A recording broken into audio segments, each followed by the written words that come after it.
ladies and gentlemen. We are the Millie Goats. We are back for week 11 of the NFL, and this is a podcast that believes Texas stinks.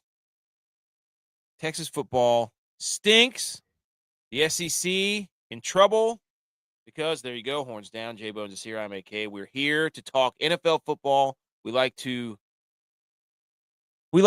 digress slightly about college football in the first intro because we just watched a whole full day of college football, and I didn't watch any of the Ohio State game, but I saw they gave up 10 points. So is Ohio State slipping a little bit, JBonez? Horns down. Okay. JBonez, are you there? You're frozen. Did we lose JBonez? Potentially. That's okay. He's frozen in the horns down position for those you can't see on the screen. And if you're listening to the podcast, welcome to the podcast. We like to go, we do each week, we have 2 regular podcasts, and we do a Pick'em podcast, NFL Pick'em, JBonez and myself. We hop on here. We are now 7-6 from last week, week 10. We rallied late. We are 74-69 overall this week in the NFL. We have Indianapolis and we have New Orleans on the bye. First thing we like to do is we go to the tape to see what we did last week, to see how things looked. That was a 7-6 week. We thought we were dead in the water. Turns out we weren't. Let's take a look at what we did last week. Okay, ladies and gentlemen, we start we did not pick the Thursday night game last week. We forgot. It was a terrible game. But we start in Germany, where the line was plus 5.5 to the Falcons. And, of course, the Colts win by 6 in overtime. Absolutely brutal. I knew when the Falcons, I think, missed it? Something happened. And the Falcons screwed up. And, of course, I was like, that's a bad omen. So, last week, we thought the Falcons were going to pull some magic. We thought the Colts maybe wouldn't score, but they did. Of course, Jonathan Taylor ran for 300 yards. So, real shame. Any thoughts on that one? Well, they should have kicked a field goal to win. They got the touchdown. Oh, well. Oh, well. We move on to the next game. The Panthers, who were favored by 5.5. Oh, well. They lost to the Saints. I mean, of course you can't believe in them. Of course you can't trust the Panthers. Of course. So, just an abomination. Next game, the Bears. The Bears, 3.5-point favorites. They were down 10 points in the fourth quarter. And Jackson Dart gets hurt. We get a miracle win out of that. Otherwise, we were screwed. So, but the Bears rally. And we'll take it any way we can get it. 24-20. The Texans, the greatest comeback in franchise history. 28 points in the fourth. The Jags stink, dude. They stink. With a backup quarterback. We back up with Davis Mills. So, Kamarion's here. He says favorite football team is Tampa Bay Buccaneers. They better win this weekend. They better win. Jenny's here. She says hi. Hi, Jenny. Welcome in. We're reviewing our last week. Then we go to the Bills, who get smoked in Miami. Papa Shot got taken out of the locker room that last week. Ravens, they smoked the Vikings. J.J. McCarthy stinks. The Jets, Justin Fields throws for 5 yards in the first half. They beat the Browns. We don't get that one. The Bucs lose to the Patriots. We don't get the Bucs 2.5. The Cardinals, the afternoon slot, we missed one. That was the Cardinals plus 6.5. That was bad against the Seahawks. Then we go Rams minus 3.5 against the Niners. Okay. Told you. I believed you. I recused myself from that situation. I let you pick. We win. We all win. I probably saved us a winning week. Lions destroyed the Commanders. We all knew that was going to happen. Chargers throttled the Steelers. Shout out us. Everybody was wanting the Steelers. Absolutely not. And then in a Monday night finale, the Green Bay Packers put up 7 points against the Eagles, and the Eagles covered by plus 2.5. That's beautiful. I can't believe the Packers are favored in that game. They stink. Anything else to add on the rundown there, JBonez? They stink. Jordan Love's terrible. Sorry. I don't think I'd do it any different. Jordan Love's terrible. The Bucks, I mean, Bucky Irving was out. I changed my mind that morning. Otherwise, I mean, the Bills frauds too. So hey, they play each other tomorrow. The Cardinals was a swing. It was a swing. That was a. We were trying hard there. You know what I'm saying? We got caught up in the Jacoby Brissett hype. That was our own fault. But everything. I mean, I wouldn't change anything either. I mean, nothing.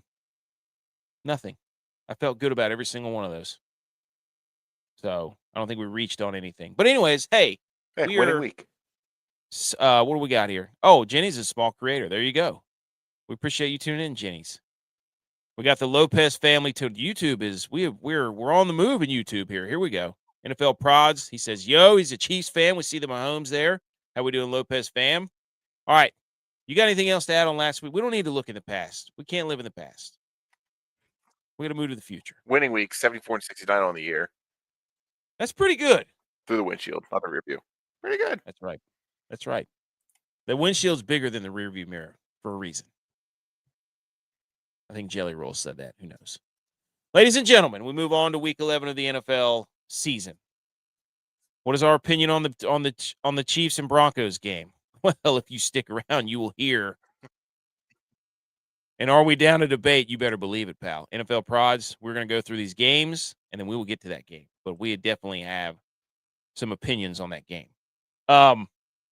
We started it off. JBonez texted me, said, Patriots. That's it. One word. Guess what? We had a Thursday night game. Patriots win 24-14. I wrote down some notes. Vrabel's hair. He's doing a really, really good job of faux hawking that thing forward into a nice widow's peak. He's leaning into the widow's peak. Great opening drive by the Jets. Travion Henderson, big load game. It's just like that. Big load game for Travion Henderson. He delivered 3 touchdowns. Got my my faux hawk, my widow's peak. The May brother picture. They didn't have to do that to him. They specifically selected a picture of Drake May and his brothers where he looked the smallest. Classic older brother parents move. Hey, do you have a picture of your family? Yes, I do. Was where Drake May looks really little compared to all of his brothers. Hilarious. Big win for the Patriots. They have a legit shot at being the 1 seed. Good call. Where are they on your power rankings? They got to be at the top. I would say at the very tippy top. Despite the fact that their schedule is playing all of the worst teams in football. Yes.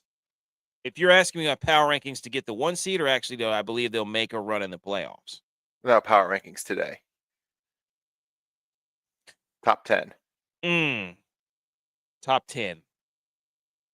I think you'd have to put Seattle, the Rams. You'd have to put New England up there. You'd have to put I'm not putting the Bears up there. All right, well, pause. The Eagles. This was a trap. You fell right into my trap. Because I don't want to see a TikTok this week that puts Texas A&M number 1 in your BCS because they played nobody. Their record is what it is. They played nobody. They stink while other teams like the Buckeyes are just destroying everything. So that's all. Thank you. That's all. Gotcha. Don't do it. Don't do it. Can I get a shout out? Yes, you can, Nick Kerr. No. Oh, don't do it. Oh, man. Yes. We're going to look. The committee takes all the information each week. We're a fluid committee. We don't have preconceived notions on the committee when we make the college football playoff rankings for ours. We've been putting JMU at 12 for 3 weeks. Now part of my take wants to be like, PFT went to JMU, remember? Yeah, dude, we remember. Okay? And you're just now on the JMU train. They have 1 loss. They don't watch them play. Now they're going to watch them play. They're going to get on the hype train and build this whole thing up right before college game day. We know your game, PMT. Okay. Is this sour grapes? I did see they played today. Oh, dude, App State is in trouble. They need to get us back in the booth and make that happen. How do you feel about Eli Drinkwitz making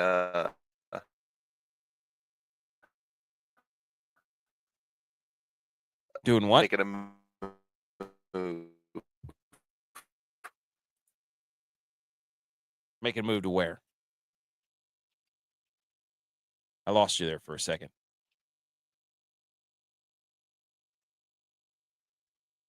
Uh-oh.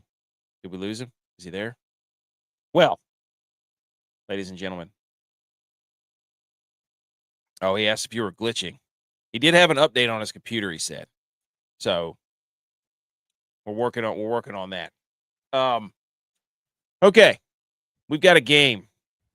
Oh, I lost him. We've got a game in about 9 hours, folks.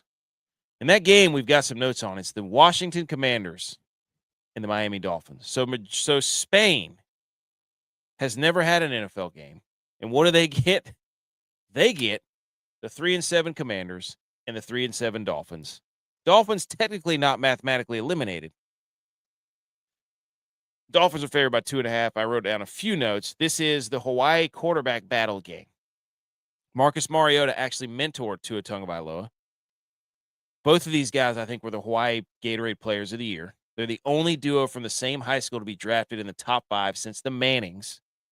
Washington had a tie the last time they were overseas. This is Miami's 8th game overseas. That's the second most. I saw a video of this field in Madrid that they moved the field underground, and it's mowed by automatic mowers and an irrigation system and LED lighting. It's insane. It's insane. I don't know what to do with this. I want to take the Dolphins 2.5. JBonez, thoughts? Well, Dan Quinn has taken over play calling, so everyone gets scared there. Oh, Since that fumble against the Bears on Monday Night Football, the Commanders have lost by 22, 21, 24, and 22. Worst stretch since 2003. Cardinals ended the run with a 3-point loss to the Panthers. Deron Payne's out. Devin Achane's second best. Only Jonathan Taylor in terms of yards after contact. So what do we like to do around here? Run the damn ball. I saw John Gruden said that the Dolphins are about to show up on your TV screens in the hunt. He knows ball. The Dolphins. I agree. I'm telling you, they're not mathematically eliminated. 4-7, people are going to start thinking they can play football. Papa Shot being removed, did that fix the Dolphins' fugaziness? Did you see McDaniels hanging out at a Bills bar in Miami? Yes, he drove by the bar. And then he blamed it and said it was AI. Dude, that guy, you can't be 3-7 I mean, I guess you can, but unbelievable. Good for him. Have fun. Then we move to the afternoon slate, ladies and gentlemen. We've got a 1:00 date in an NFC South battle between the 5-5 Panthers and the 3-6 Falcons. And the Panthers, who have the better record, are 3.5-point underdogs in Atlanta. Here's what I wrote down for this. Must win for Carolina if they want to stay on the in the hunt graphic. Carolina gives it up to receiving running backs. What does Atlanta have? They have Bijan Robinson. However, Atlanta gives up the 4th most rushing yards to running backs. Remember the guy they played last week who ran for 300 yards? What does Carolina like to do? Run the football. I don't know what to do here. I don't trust the Panthers. I don't trust the Falcons to win the game. Well, they're terrible in close games.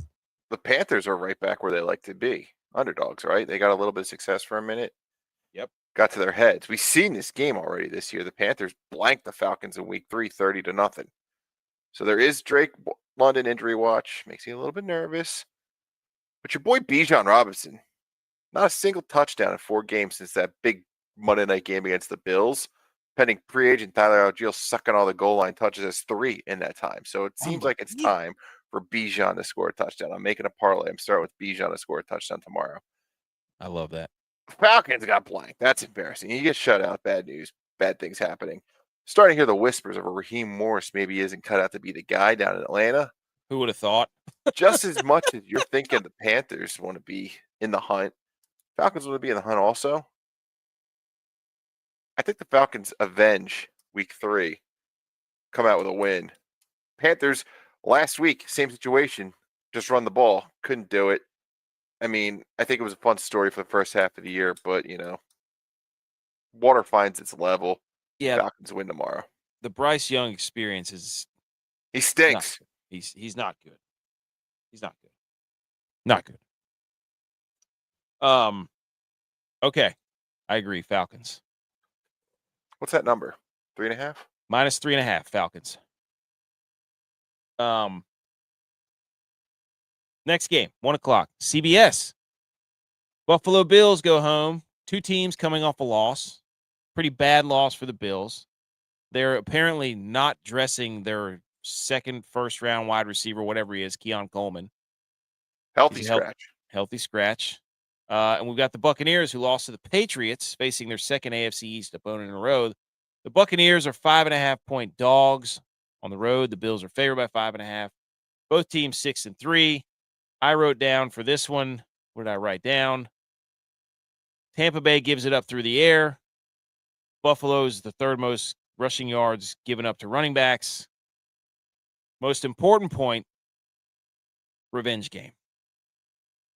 Sean McDermott, Todd Bowles, both considered for the 2015 New York Jets head coaching job. Todd Bowles got it. Ooh. You think Sean McDermott doesn't remember that? You got I bet he does. Yeah. NFL Prod says give him the Panthers. Oh, you can have the Panthers. We'll take the Falcons. That worked out. Write it down. All right, here's the thing. I got to start by just throwing someone under the bus because whoever does the Bills uniforms, I don't want to say incompetent, but we saw the debacle with the whiteout. They're bringing back the home whites tomorrow. You can't. Throwback helmet. It might snow, at which point I'm even more mad that they didn't save the whiteout uniforms for a snowy game. Thank you. I don't know. Fun fact, sidebar, when I was looking things up, I Googled, and Google suggested and let me know that the Chicago Bulls and the Milwaukee Bucks head-to-head record is Bulls 137, Bucks 135 in the I-94 rivalry. Just a sidebar, when I tried to find Bucks Bills, it was pointing me into Bulls Bucks. Side note there. I've got the most I have to say about any game right here, right now. I love this. The Bucks are 6th in blitz, 5th in pressure rates. Josh Allen, number 9, yards per attempt, 16, EPA versus the blitz. The problem is he's good at diagnosing the blitz and getting the ball out quick. When he does not get the ball out quick, though, absolute disaster. Becomes the 31st in EPA, 37th in success rate. Josh Allen is the number 37 ranked quarterback in success rate. That's right, 32 teams, he's ranked 37 when the blitz is getting in if he misdiagnoses at the time. Can Josh Allen diagnose the blitz and put him in a position to succeed? We'll find out. The key is going to be in the play action game. Versus play action, the Bucks are 28th in EPA as a defense. They're very bad at defending the play action. Jumps all the way up to 11th when it's not a play action play. So, you look at the situation. Can they get the ground game going with James Cook? Got a top 11 defense in the Bucks. Probably going to be difficult to find it, especially when you look at the receiving game for the Bills, right? You already mentioned Keon Coleman's going to be out. Dalton Kincaid's gone. Maybe be gone for an extended period of time. Did you know Josh Allen has 5 interceptions on the year? All of which happened when Dalton Kincaid was not on the field. Big problem. I think this is a situation. He's the guy. He's a security blanket as much tight ends are in the game today. I feel like this is a game where you're going to have Joey Bag of Donuts headed to the tickets and going, the Bills had a letdown last week. They won the Super Bowl against the Chiefs. They ain't going to lose this one. No way. The Bucks, a team from Florida, comes up in the snow. It's an easy one for the Bills. I think we're wrong. I think the uniforms are going to be a curse. Last note here. Last 50 starts. Tua Tagovailoa has more yards than Josh Allen, a better completion percentage than Josh Allen, has more touchdowns than Josh Allen, and a higher passer rating than Josh Allen. He's a bum. He's going to run. But as far as playing quarterback, I think the bubbles burst. They missed their chance. Bucks return to who they are. Who cares who's missing the run game for them? It's going to be a Baker show-out game. He really has his worst games against NFC South opponents. He'll be there. Baker. Give me the Bucks. Upset special today. Outright.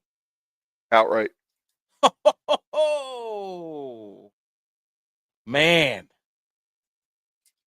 I like that. The Bills are the Bills, man. They don't look right. They just don't look right. They're not blowing people out. They don't score. They don't.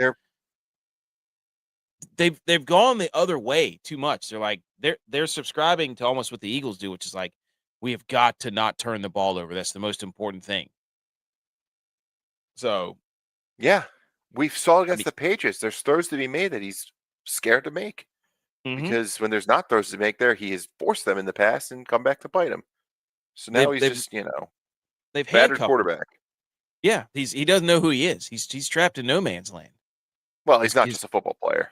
No, he's more than a football player is what he is. Okay? Forget football. Okay, this next game, man. The Chargers and the Jags, dude. The Jags they should have done a Hard Knocks on the Jags, because I don't know what we know they stink, but at the same time, sometimes they don't stink. But Trevor Lawrence stinks. The Chargers have no offensive line, so they've adjusted their whole. You talked about this weeks ago. Get the ball out, get the ball out, get the ball out. I wrote down for this game. What did I write down? Jacksonville is 28th in passing defense. They stink against the pass, but they're second in INTs. Both of these teams are top 5 in time of possession. They hold the ball forever. The Chargers, 4th in total yards allowed. I'm naming this the prototypical quarterback showdown. Because when you look at Justin Herbert and you look at Trevor Lawrence, you're thinking, wow, if I could build a quarterback in a lab, they'd be 6'5" and look like these guys. I don't know what to do. The Chargers are favored by 3.5 in Jacksonville. This is a big game for the Jags because the Chiefs and the Jags are chasing each other for the final. This is a playoff game. Did you know that?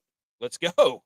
Per Aaron Schatz, Sunday's game between the Chargers and the Jags is the most important game of the season so far, with playoff odds 71% combined leverage. What does that mean? If the Jaguars win, they will have a 57% chance of making the playoffs. A loss knocks them all the way back to 19%. The Chargers come out of this thing with a win. They're looking to get a 91% chance of making the playoffs. A loss, though, slots them all the way back to 58%. So 71% combined leverage. This is a playoff game. This is a rematch playoff game because the last time these two teams played, 2021. Remember that? Chargers up 27-0. What happened? Come back. A little redemption story, perhaps. I will say this: last week, watching in, the Octo Box, nice little peek at Liam Cohen up there when they were completing the choke job. He looked like he absolutely gave up on your boy, Trevor Lawrence. Capital B bust. Since 2019, teams who blew a 14-point lead in the playoff, 14 or more point lead in the playoffs, are 6-12 against the spread the following week. They are winless this year, 0-4 straight up in 2025. Everything I know about this says that this is going to be a Chargers win. And that's why I like the Jags. Dude, they'll do something crazy. What gets the Jags, they can get turnovers. Chargers, can they protect? Is this little short passing game going to work? I don't know. Jags plus 3.5. Yes. Do I think they win? I don't know. But I don't care. 3.5 feels like a rat line trap. 79% of the betting public is on the Chargers. Another reason. No. Home dog. Really? Give me the Jags. Jags are the pick. Final answer. Do it. Okay. He said he's heading to bed. He's going to say what he wants to say. So, okay. All right, fine. Let's jump up to that game real quick. Let's stay. Well, you know what? NFL Prods, we'll jump right to it. We're going to, you know what? You're here. We're here. 425. Chiefs, 5-4. Season on the line. Legacy on the line. At the Broncos, at Mile High. Huge game for Bo Nix and crew. The Chiefs are favored by 3.5. On the road. What did I write down for this game? Kansas City allows the 4th most rushing yards to quarterbacks. Denver is 1st in sacks. Those are the two things I wrote down. This is a game that Sean Payton has wanted since they lost to the Bills in the playoffs, because he said, if we beat the Bills, I liked our chances in the next round, which was against who? Chiefs. We're not doing it. We're not doing this. We've done this. We're in week 11. We've been thrown down the stairs by Sean Payton too many times. We are going to get a hotel, and we're going to take Andy Reid coming off a bye. He's 22-4 off a bye. The Broncos, well, they've won 2 of the last 3 against the Chiefs, but that includes a Carson Wentz Chiefs game last year in week 16. 2 consecutive wins in Denver, probably problematic. But here's the thing. Our boy, bring the comment up. He's calling out the injuries already. J.K. Dobbins is out. NFL prods. Dobbins out. Surtain out. Kane out. Here, Wallow, questionable. Chiefs know what they need to be doing in this game. That's why I will be taking the Chiefs. You are biased, though, my friend. How often do you see a team with 3 fewer wins come in and be a favorite? They are begging you to take the Broncos. They are pleading. Vegas says, give me your money. Broncos, Broncos, Broncos. Well, fine. We'll take the Chiefs. What'd I say? Hey, NFL prods, welcome to the show. This is the part where I tell you we are headed to Chiefs, Eagles, round 3 Super Bowl, baby. Every show. And I believe it. I believe it, honestly. The thing is, must win. It's a must win. It's also a can't lose. It's a season on the line. It's basically a playoff. The Chiefs are in playoff mode. Especially when the Jags win at 1 o'clock. Yes. Golly, dude. This is a really tough thing because I keep wanting to bet on the Chiefs and they keep losing. But on the other side is a team that I never want to bet on because they never cover. No, and they never been a do machine lately. But throw that Bills game out. That was their Super Bowl. You know how that goes. We see it every single year. Yeah, it's true. Give me a Rashee Rice touchdown and a Chiefs money line and be sucking in them dollars before prime time. I feel like this is going to be one of those ones where it's just a painful loss for the Broncos again. Like last year, whenever they blocked that kick and everything. I think that's what it's coming down to. They are frauds. Every freaking game they come out and they stink. And then somehow a little bloop and a blast, Broncos steal a win.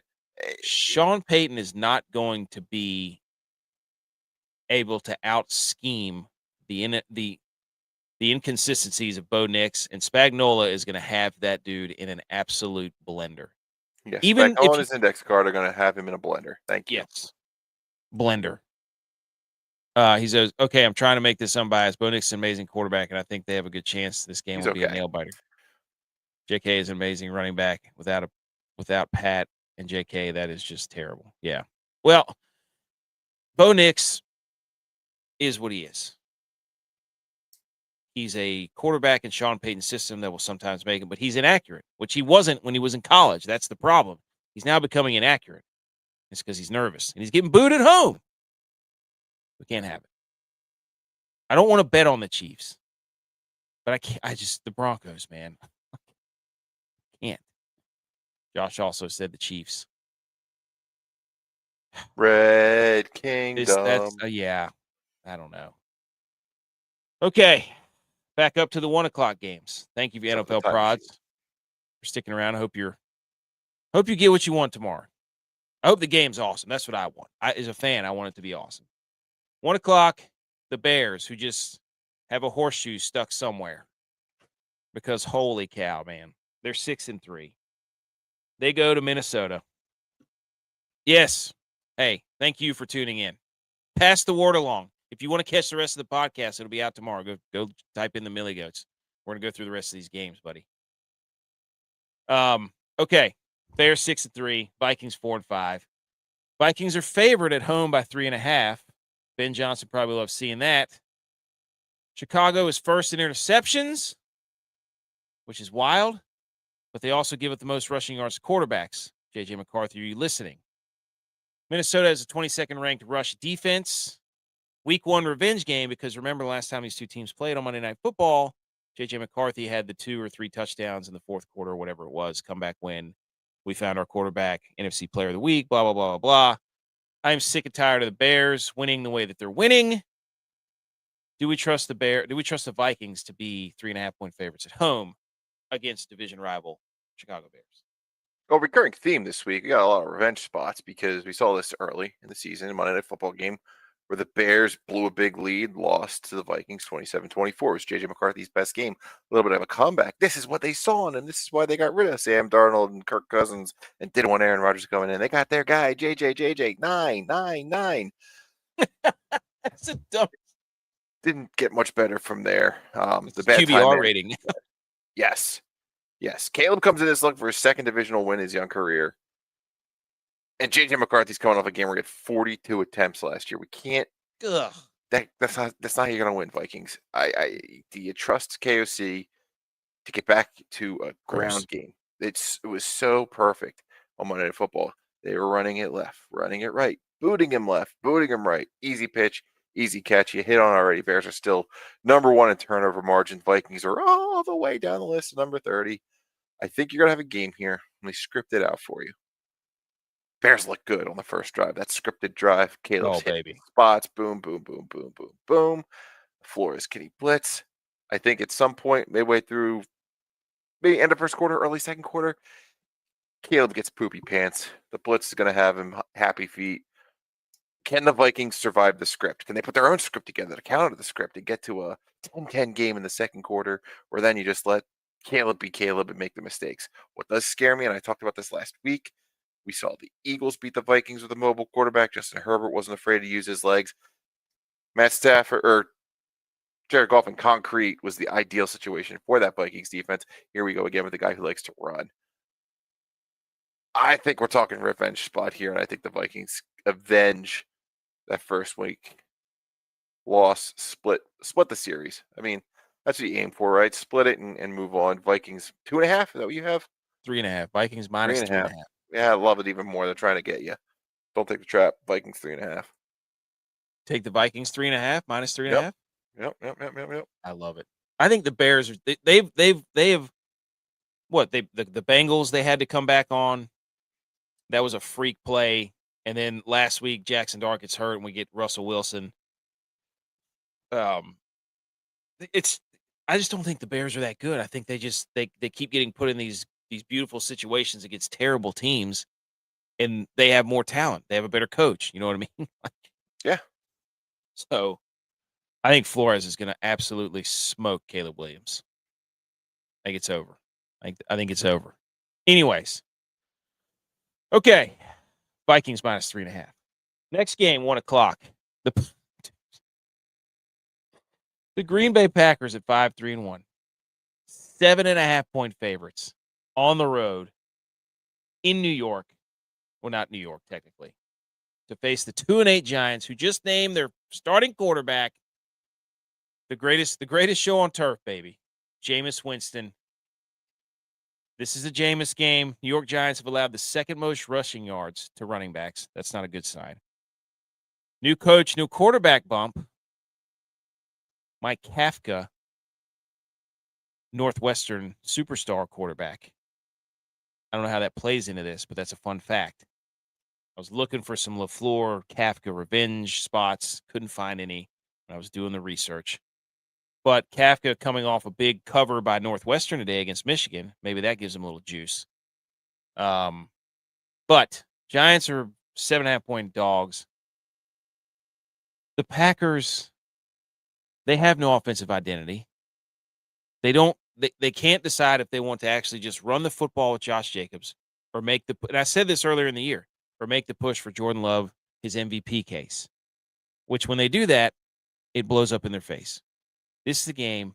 They run the football, but Jameis Winston might throw for 400 yards. What do you think? I'd like to just read a passage here from the good Lord here. The horse is prepared for battle, but victory comes from the Lord. That's Proverbs 21:31. Thank you, Jameis Winston, on Twitter. Appreciate it. Listen, there's certain things that you got to live by. And when you get an interim quarterback or a backup quarterback, you get juju. When you get an interim head coach, you get juju. When you bring those two perfect storms together, oh my God, you take the gift it is and run to the ticket with it. I've already bet Jameis Winston 300 yards and 2 touchdowns at a 10-1 clip. All right. The Packers stink. They peaked early. Tucker Kraft dead. That's a problem. You saw last week they were anemic on offense. Great. They can run the ball, sure. But defenses know that now. They know that he doesn't have a security blanket. Again, Dalton Kincaid, Tucker Kraft, these tight ends go out, the offense suffers. The Packers have scored 1 touchdown on 18 first half possessions the last 4 games. The last 4 games, they average a single point per drive, which is 30th in the NFL. I did see a funny little Peter Schrager quote about how Jersey Jeff Hafley, going to be basically auditioning for the job a la Ben Johnson when he played the Bears at the end of last season. This would be the biggest interim coach upset since the Chiefs knocked off who? The Packers as 11-point dogs in 2011 after they fired Todd Haley. The world loves it. The same thing I said about the Bills. Every Joey Baggett does. There's no way the Packers lose again. Yep, there is a way. His name's Jameis Winston. Give me the Giants outright. That's what I wanted. I think this puts the final nail in the coffin of the Packers being the prohibitive NFC favorite that everybody wanted to talk about. Get them out of here.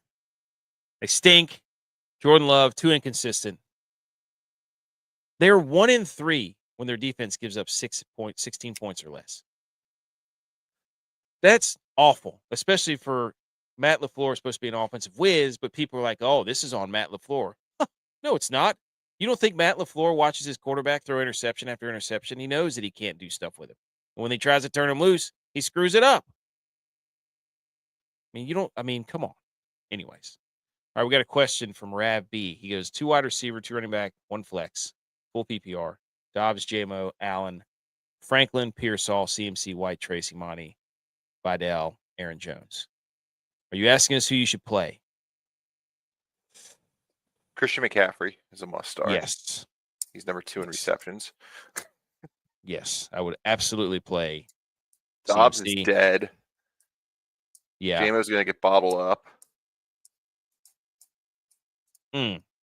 I would play JMO and I'd play Franklin probably. That's just me. All right. There it is. CMC, and then if your other running back, I'd probably Aaron Jones, right? Yeah. Yeah, I'd probably go Aaron. Well, he drafted him. He didn't draft him Benjamin week 11. Nope. Play him. I'd go Rachaad White too. The Bills suck against the run. Third most rushing Rachaad yards. White there. Yeah, I agree. Flex him. Next game, 1:00. AFC North football, baby. I think that's the first thing I wrote down. AFC. I'm gonna just click. AFC North football. Cincinnati gives up the most rushing yards to running backs. Pittsburgh allows the most. I wrote that down too. Pittsburgh allows the most passing yards to quarterbacks and the most receiving yards to wide receivers. So these two offenses, I don't know what the hell to expect with this game. You're welcome, Rabbi. Thank you for tuning in and asking a question. We appreciate it. I hope you're not a Steelers or a Bengals fan because we're about to go nuclear on them. The Steelers can't run the ball, even though you should run the ball. However, Joe Flacco might throw for 500 yards. Those lightning strike twice. Jamar Chase, 16 catches on 23 targets the last time they played the Steelers. We saw that shift where they moved Ramsey to safety. It may have fixed the Steelers' defense. They've looked much better since that game, despite, losing a couple. But they did beat the Colts. That mean anything to you? No? Maybe? You nailed it. They only win when they get 5 turnovers or more. Well, this is true. But I think tomorrow could change it. There's whispers in the papers that Will Howard is about to replace your boy Aaron Rodgers, starting quarterback as the Steelers. There's whispers. Aaron Rodgers was not on the injury report, so I'm looking for the phantom injury to marry up to these whispers and maybe believe something. Because I don't think Mike Tomlin was the kind of guy that just benches a Hall of Famer out of nowhere in Week 11. The Steelers have played the 5th hardest schedules of run defenses so far. They are hungry for the kind of defense the Bengals are going to offer them. We saw Jaylen Warren a week ago rush for 100 yards. You're going to see a lot more of that tomorrow. A lot of Jaylen Warren. Trey Hendrickson is out. A bad defense gets even worse. When he was playing, the Bengals run defense was actually not bad, ranked 9th in yards per carry. However, with Trey Hendrickson out, they have now moved to dead last. We're talking about a difference of 4 yards a carry, 6.2 yards a carry. With just Trey Hendrickson coming out, running backs are getting an extra 2.2 yards per carry. Put that on your resume. Gets better on first down runs. Bengals allowed 4.4 with Trey. Without him, 7.3. 7.3 yards per carry on first down without Trey Hendrickson on the field. That's so bad that the team that's ranked 31st is the Chargers at 5.6, almost 2 yards less.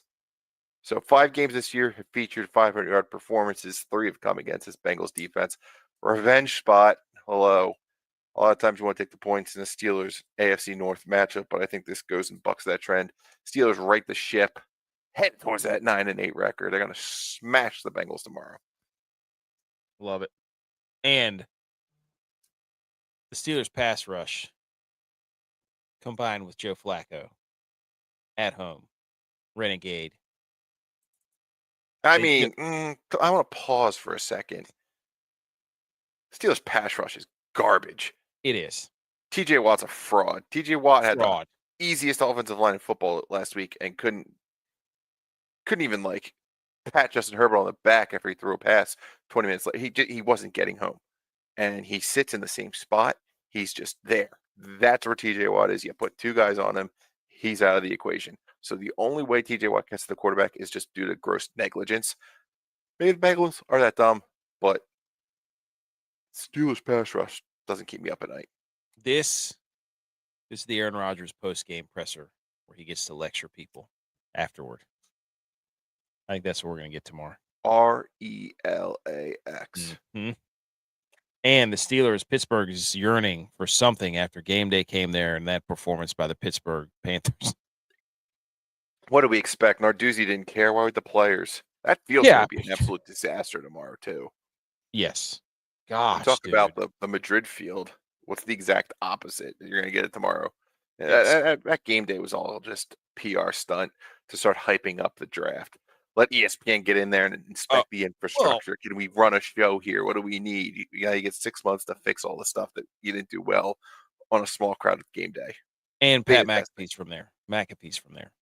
There were so many games today they could have been at. They could have been between the hedges. They could have been down in Alabama. They could have been like the Gators Ole Miss was a good game with all the drama around Lane Kiffin. You see that? Lane Kiffin almost blew that thing. Oh, I know. Yeah. Well, they needed to rank Pitt for the sake of Notre Dame. So they had to make that a big game so that Notre Dame had another big win on there. So I don't think they had any big wins, do they? They have 2 big losses. They had 2 big losses, right? And somehow still ranked ahead of Miami, a team they lost to. Right. The other piece of drama I chuckled at today, Virginia Tech and James Franklin are chit-chatting, all right? Tech wants Franklin. Franklin wants Florida State. Okay? Norvell's not fired yet. Who won that game? Oh, did Virginia Tech win? No, Virginia Tech lost to Florida State. So there you go. You give Florida State a win. Maybe they're not going to fire their head coach and be competition for James Franklin. You could see the president of the university on the headset to the Virginia Tech interim coach. If you win this freaking game, we will send your ass back. Can you imagine Tech pulls off the upset? They fire Norvell and immediately become James Franklin's God. That'd be. I love the coach carousel. It is top. It's Mount Rushmore. Oh, it's hot stove coach carousel. The Real Housewives of Miami. I mean, it's you're tracking flights. You're seeing who liked whose tweets. It's hilarious. How about Mike Elko signs an extension and immediately he's down 30-3? Oops. They've played the bottom half of the SEC. That's why I picked him to make the championship. I was looking at the schedule before we did our preview shows, and I was looking at the schedules, and I'm like, Texas A&M plays nobody. I was like, they could absolutely be in the SEC championship.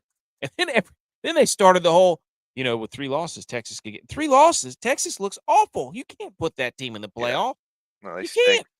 I'll tell you what, this golden age of college football where teams are now creating narratives to support their Heisman candidate. We saw Mendoza's throw an interception against Oregon, throw an interception against Penn State, so he can have those big drives and get his Heisman moments. Teams are going, wait, what? We got Texas A&M, Marcel Reed. All right, we're going to go down 30-0. He's going to come back. We saw Ty Simpson throw a pick sixes today. He just dug himself too big of a hole. Couldn't get out of it. I don't know. We got Ryan Day doing load management, sit down Carnell Tate and Jeremiah Smith for the rest of the year just to get Julian Sain some reps against or with less resources. I don't know. I did see a catch by Jeremiah Smith today. That was pretty impressive. Yeah, he's a very good football player. He's a very good football player. It sucks because they don't play any big games, so you don't get to see them. Yeah. Well, and when they do play on TV, you're like, oh, they're up by 30. I don't care about that game anymore. So I think that's just the way it is this year. Best team you've ever seen.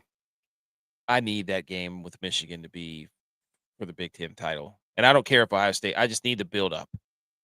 I'm not saying that's another funny one, right? Because you start looking at the rankings, and Indiana and Ohio State are 1 and 2. What are they going to care about the Big Ten championship for? Like, who cares? Well, yeah, now I mean, you'd be playing for a bye. That's it. But I mean, we saw that didn't mean diddly poo. Would they let the loser lose their bye? Well, that's true. That's a good point.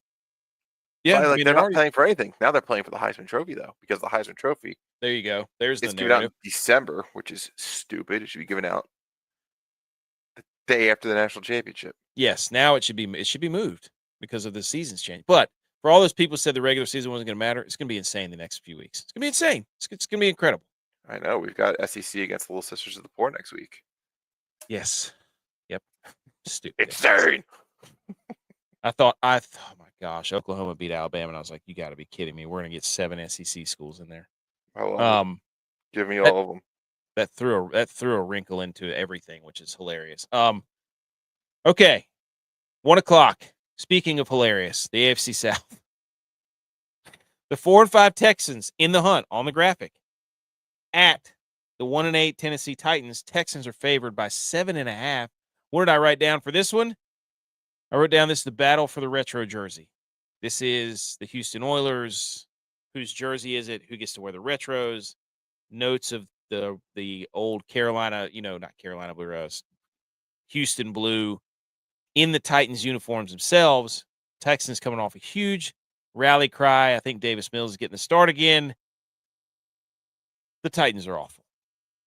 But, well, yes, can the Texans win by 7 with Davis Mills? They can, because their defense is so damn good, and Cam Ward is going to be scared for his life back there. Let's not overthink it. Texans won 26-0 week 4.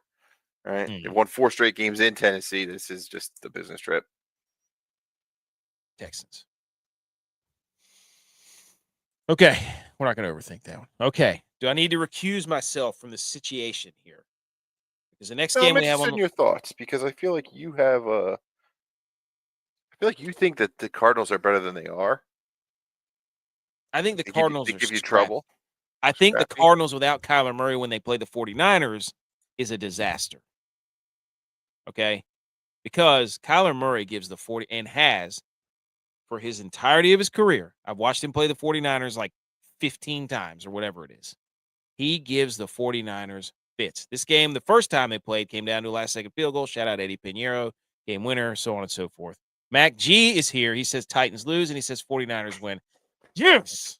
Right. You see this big flag behind me, dude? That's right. I'm trying to do this. I'm not trying to be unbiased. The 49ers have everybody back. Everybody. The offensive line is healthy. Well, minus Bosa and minus Fred Warner. Pearsall's back. Marcus Robinson's back. Kittle's out there. All the offensive line. Brock Purdy's back. That's what matters. System quarterback. Don't care. Is he starting? Is that your guy? He is starting. Brock Purdy is back. Cardinals got demolished by the Seahawks. I think they turned back into a pumpkin. Marv Harrison, appendectomy. Zay Jones out for the season. They're running out of guys. Jameis is kind of on his own. They don't really have a running game. They haven't had all year. Well, James Conner got hurt. He's out too. Yeah, right. Their defense is scrappy, and Trey McBride is very good. But I think Kyle Shanahan has been saving the Brock Purdy start for a game like this where you can get a road win. Because if 49ers win this, they're what? They'd be 7-4. It's right there. Well, they'd be 7-2 in the conference, and they'd be 4-1 in the division. Pretty good. Pretty good. And then you're going to get one of these teams in the later game to lose a game, and all they got to do, unless they tie. It's true. 49ers minus 2.5. This is the Brock Purdy comeback story. Start the 30 for 30. There it is. Start it. 49ers could rattle off like 5 in a row here.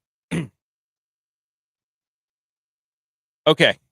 49ers. What else? Did you have anything else to add on that game? No, I think just the injury momentum, right?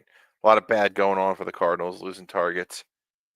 The backup quarterback Juju's wearing off, and the 49ers are still a decently coached team with some talent. They're not dead yet. Last week was just going to happen.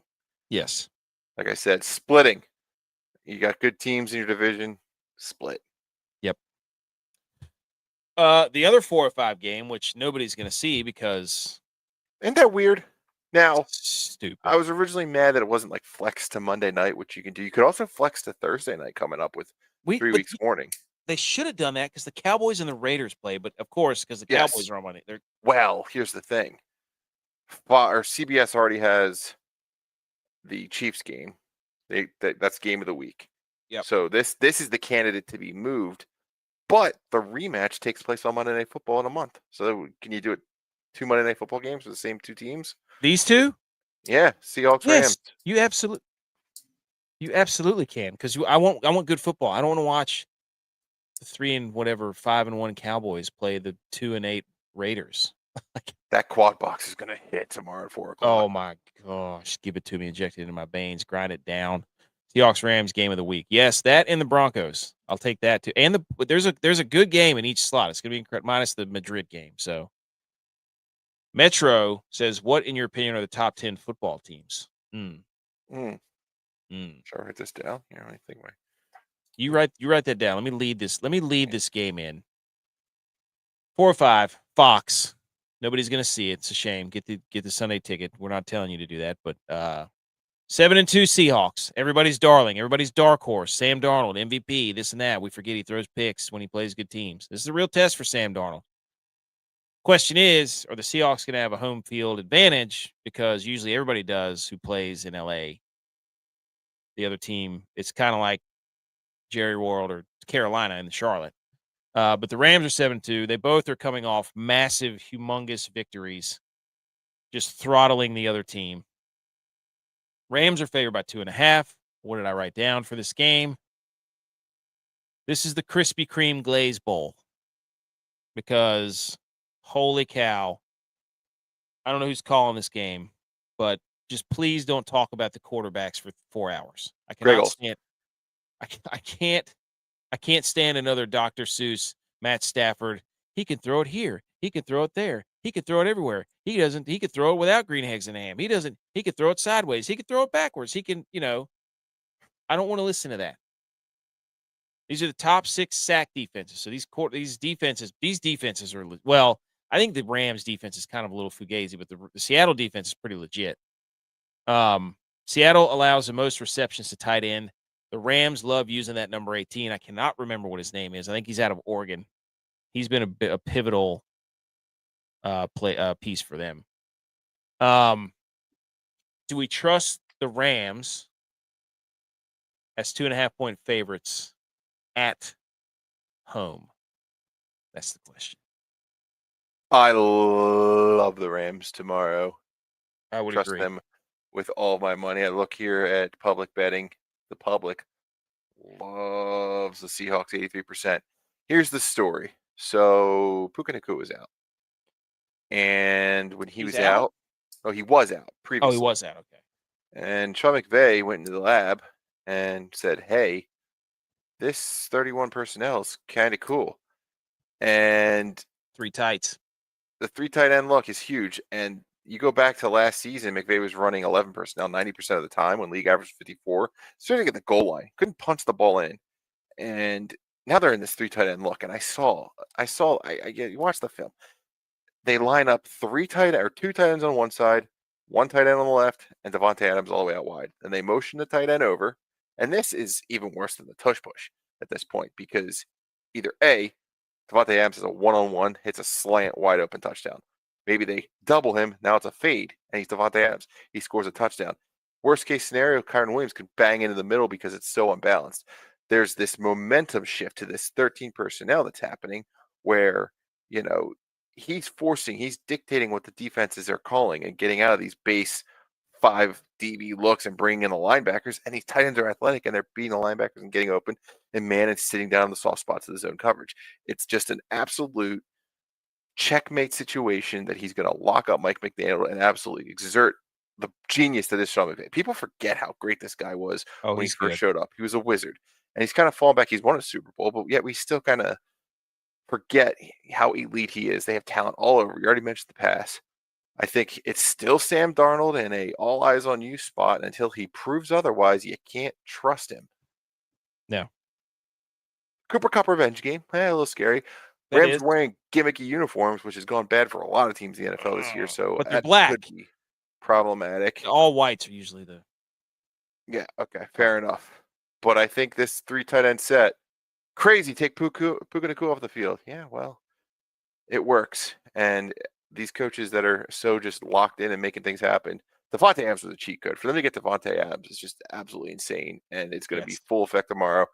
Put Devontae on the ticket. What do you say already? Bijan, put him on the ticket. Cooper, get it. Or not Cooper. Devontae, get him on the ticket. We'll add some more later. I love it. I love it. I think just there's these teams that everybody wants to ride on, and they forget that when Sam Darnold plays a good defense, he will turn the ball over. I mean, the Rams' losses are what? Eagles blocked field goal, and then a 49ers. Sean McVay pooping his pants trying to call a play in overtime. Yeah, and Kyron Williams. Top 10. There you go. Okay, Metro. You want it 10-1 or 1-10? Go 10-1. That's how you do it. That's how you reveal something. 10-1. Our mutual hate. The Broncos. Number 9. Idiots. The Bills. Number 8. Just across the Great Lakes. The Lions. Number 7. The Bucks. Number 6. The Patriots. Haven't played a schedule, but I love Mike Vrabel. Drake May may be the MVP. Got to put him in number 6. Number 5 is the loser of tomorrow's game. The Seahawks. Still keep them there. Strong record. Number 4, the Chiefs. They're going to the Super Bowl. Number 3, the Colts. The record is what it is, but they're going to get demolished in the playoffs. It's only a matter of time. Number 2, the Rams, and the team that blocked the field goal against the Rams is your number 1 reigning, defending Super Bowl champions, Philadelphia Eagles, on their way to the repeat. Can't argue that. I'm not gonna disagree with the Eagles being at 1 because again, you're the champ. That defense is something. Jalen Phillips was a game wreck. He was everywhere against the Packers. I hate to say that, but then again, I watch football, and I'm not going to lie to myself. Oh, one more thing about the Rams. My buddy calls this out. He says that basically all these teams are basically trusting last year's film when they come up with this year's game plans. You write the game plans over the offseason, and you kind of like loosely adjust them, but you can't really make macro changes to your game plan. So when Sean McVay goes from 90% 11 to 13 like that, it's kind of earth-shattering, and the ripple effect's going to take teams until next year to probably fully adjust to it. So unless teams have athletic linebackers, Eagles and Zach Bond, it's going to be exploited for the rest of the year, and the Rams could be on their way to a Super Bowl. Who beat them, right? The 49ers did it before Fred Warner got hurt. Hugely athletic. Well, they weren't doing it. This is like the last month they found this 13 personnel. Oh, well, that's probably because they lost to the 49ers. They said, shit, we can't not be able to. And they all look the same, too. Just big white tight ends. It's like USC and the punter. Yeah. Which one is it? Is it Higbee? I don't know. All right. Another AFC North football. Let's go. Buckle up. Get your chin straps on, folks. We got a dad blame AFC North palooza going on out here. The Baltimore Ravens. Goodness gracious, man. They're going to do it. They are going to do it. We're going to have to listen to the Lamar. Brought him all the way back. MVP. Cue the Undertaker gif coming up from the coffin and whatever. They're 8.5-point favorites at the Cleveland Browns. What do the notes say? This is a Browns franchise revenge game. Remember, people forget. Cleveland left to become the Ravens, and then they gave the Browns back their franchise. Baltimore allows the second most completions to quarterbacks. Cleveland is second in total yards allowed and passing yards allowed per game. So Cleveland's defense really good. You can throw on Baltimore. Problem is stealing Gabriel. So do we trust the Baltimore Ravens, who kicked like 7 field goals last week, to go into Cleveland and win another game with Lamar seemingly nursing his hamstring back? No. certain things have rules. I mean, we made money off of the Titans just auto betting the other team for several Callahan's a weeks. complete idiot. Browns defense at home, you forget because you see it on the road, but it's very good. And, very good. And this is another rematch spot. The Browns did get thumped in week 2, 41-17. However, the Browns defense held Derrick Henry to 23 yards and 11 touches, kept him out of the end zone. And the scoreboard probably wasn't as accurate as the real game script because the Ravens pulled away in the fourth quarter. Defense, touchdowns, fumbles, really piled it on. Ravens have lost the last 4 games in Cleveland, so they don't love the travel. And the other kind of sub note here, you see it very often with the NFL circles. You try to maybe find a trend on a referee and you go, oh, they call holding a lot. This team runs the ball well. They're not going to run the ball well. Well, guess what? They know that too, and they're trying to just regress to the mean, so they call more holdings to make up their stats. Vikings came out of the game last week with the Ravens, having 8 false starts at home. That's the most false starts for our home team in 16 seasons. After the game, they weren't saying, they were just saying, Aaron Jones specifically, Ravens were showing some bullshit, some claps, some this, that, the other thing, trying to trick them. So that's a delay game penalty. Referee's going to be keyed into it. They're not going to be able to pull those same tricks we saw last week, maybe kind of standardize the game, get back to the middle. Quinshon Judkins is a machine. He can run the ball. Yes. I think, the Ravens, they're not in a position that they were in prior years where it's pad stats for Lamar to win an MVP or, aspire to be the first round bye and just have this just sexy resume, put some respect on our name. They're kind of in this like gritted out win to win, week to week, win to win. They can win. That's fine. Win by more than that touchdown? I don't think so. Give me the Browns plus the points. Follow up one thing I often say, don't trust the line. The line doesn't matter. To date, all right, the line's averaging 2 times it counts a week. I think this is one of the spots it counts this week. Give me the Browns. I love that. Mac G says the Ravens are dangerous. Is starting to shift with them. Yeah. I mean, I don't know if they're dangerous just yet. I think they'll win. Better quarterback, they choked yesterday or last week. Yeah. JJ. Just heaving balls up like he's a jugs machine to punt returners. Just inexplicably just throwing deep balls for no reason. Doesn't need to, but does. Browns plus 8.5. Chiefs. We already talked about that one earlier for our guy. Let's sneeze. NFL prod. So we already discussed that one. We're going to move on to the Sunday night game where NFC supremacy is on the line here, ladies and gentlemen.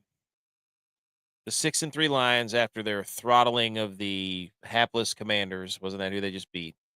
The Lions are doing this thing where it's like, oh, the Lions are back, but they played the Commanders. And then they lose to the Vikings at home. Oh, the Lions are back, play the Commanders, and, Eagles are favored by 1.5. They're 7-2. They've come off another hilarious, somehow they win. 10-7 against the Packers. 7-2. Everybody's talking about the Rams and the Seahawks, and here are the Eagles. They just keep beating everybody. I hate it, but I respect it. This is an outdoor game. We already talked about the Jared Goff last time outdoor thing. That didn't really matter at that point, but everybody loves Dan Campbell taking the play calling over.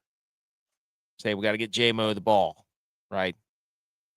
That works against the oldest team and the oldest defense in the league and the Jaden Daniels-less Commanders. We'll see how smart he looks whenever he's playing the Eagles. So, what do you think? This is your thing. Go ahead. All right. So, fun fact, this is the first time in Jared Goff's career where he will be playing in Philadelphia against a crowd. The only game he played in Philly was COVID, and there was no one there. A lot of chatter. You already talked about it. The Eagles are underperforming. There's this thing that happens when you win a Super Bowl where everyone puts their target on you. And, it was, the Chiefs revenge spot in week 2. And they beat the Chiefs. And there's, the Rams are up and coming. They want to get revenge for the playoffs. This is their biggest game of the year. And the Eagles beat the Rams. It was last week. The Packers. Revenge spot. The Eagles beat them twice. They had this game circled all season. They're going to come back and they're going to beat them. And the Eagles beat them. So while all this is going on and everyone wants to knock the Eagles and, Diana Racina can't stop keeping the Eagles' name in her mouth, they keep winning. And they're doing this all while their offensive line, who has only played one game complete as a unit all season long. Guess what? The entire offensive line is off the injury report. The report itself is almost a blank piece of paper. There are a bunch of FPs on Friday. Meanwhile, the Lions are rolling into town without Terrion Arnold, without Kirby Joseph. They just put Sam Laporta on the IR. Ton more guys questionable. A bunch of people they expected to activate from the IR aren't going to be activated.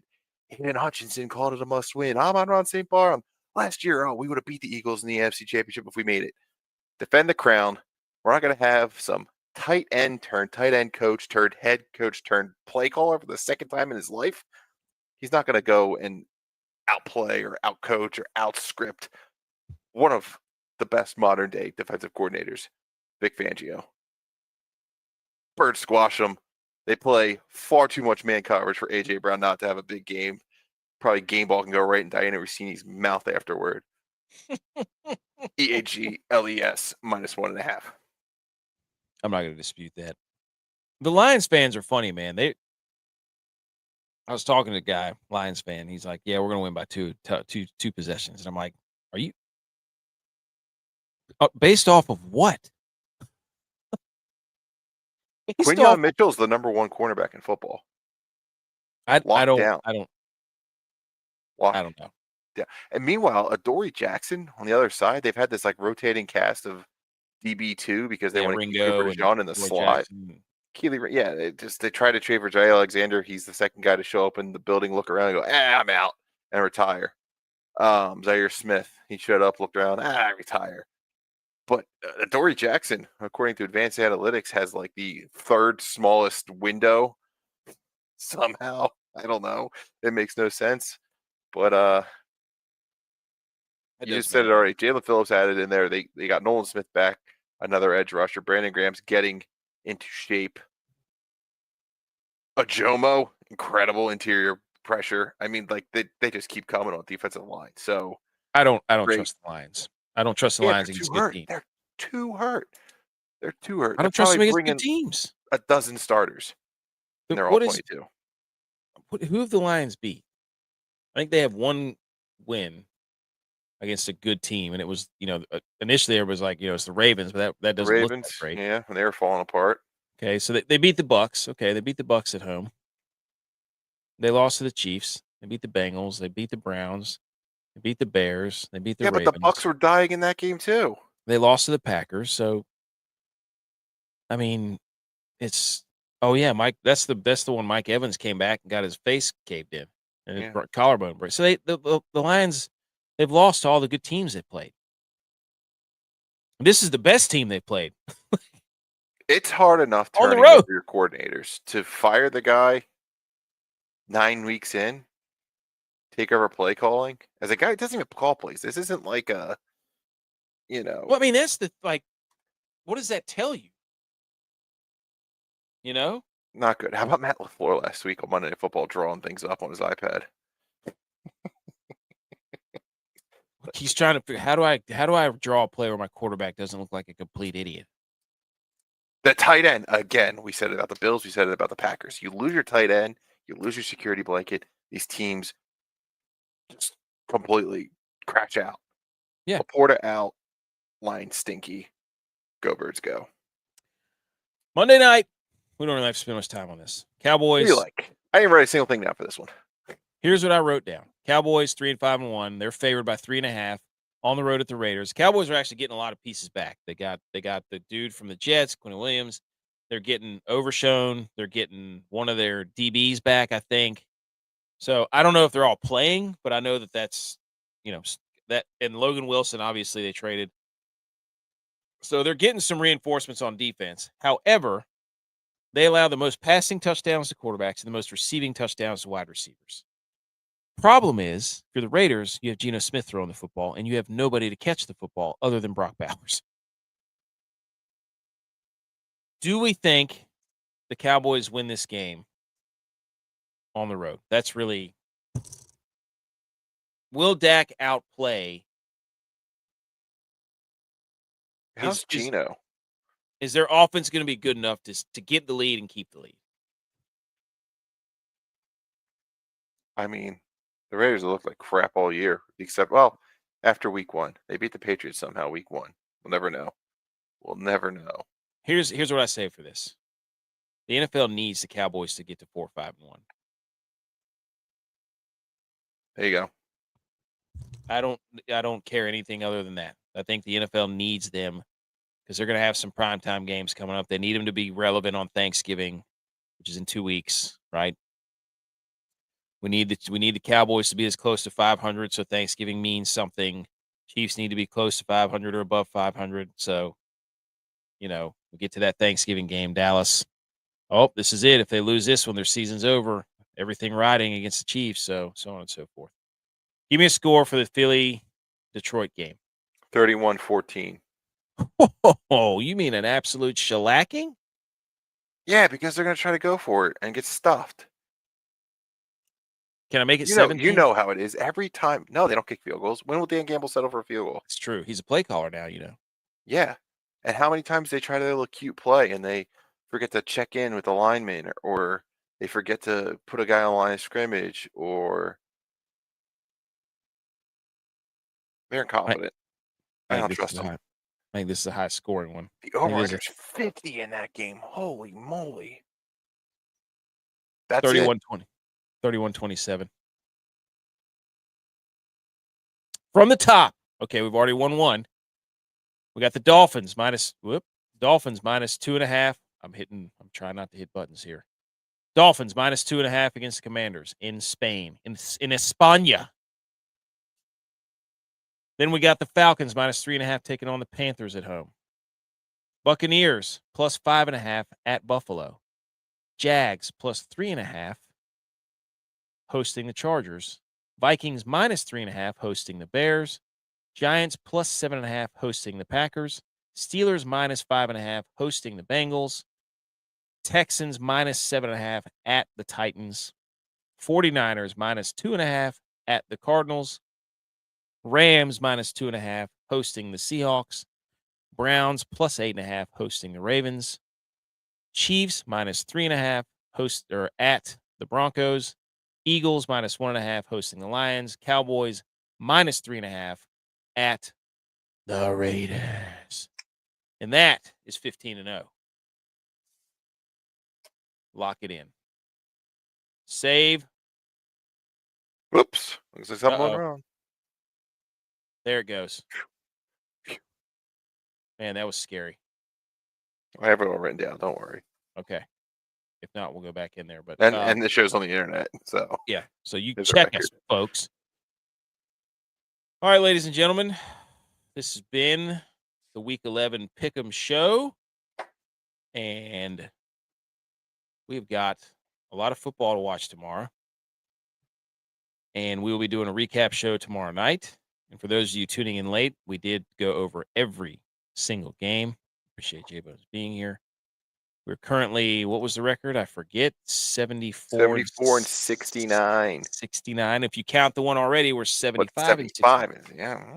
So we're working only 2 losing weeks. So now we don't need to cross our fingers. We're putting in the time. You think we come on here? We've got the notes. JBonez has the notes. I've got my notes. We take football seriously around here. We appreciate everybody tuning in. Go look at the podcast everywhere you get podcasts, Apple, Spotify, iHeart, Good Pods, Amazon, wherever you find them. We're there. All the socials, TikTok, Rumble, YouTube, Twitter, Instagram. Come yell at us on there. Rankings, college football rankings, games of the week. We'll put out the picks graphic tomorrow before the games. Well, I don't know if I'll get it done before the 9th, but maybe I will. I'll do it tonight. And we'll get it out before then. Ladies and gentlemen, this is the Pick Show. Let's go win some games tomorrow. How about that?